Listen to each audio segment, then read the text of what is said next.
ხშირად თანამედროვე ფასეულობათა სისტემა ჩვენ რაც ცუდი იყო იმას სიცუდეს როგორც სიცუდე იმას ასე აღარ გვთავაზობს. აღარ არის თითქოს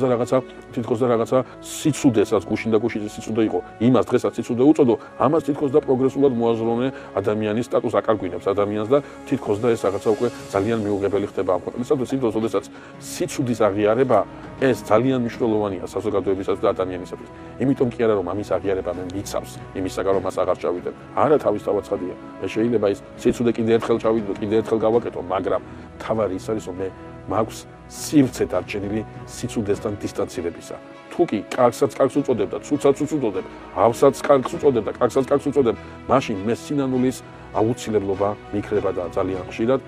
არის ცდელობა ის რაც ბიბლიისათვის, ის რაც საღვთო გამოცხადების შედეგად მიუღებლა და სიცუდედ არის წარმოდგენილი, ის მისაღება და სიკარგედ იყოს დადგენილი თანამედროვე საზოგადოებაში.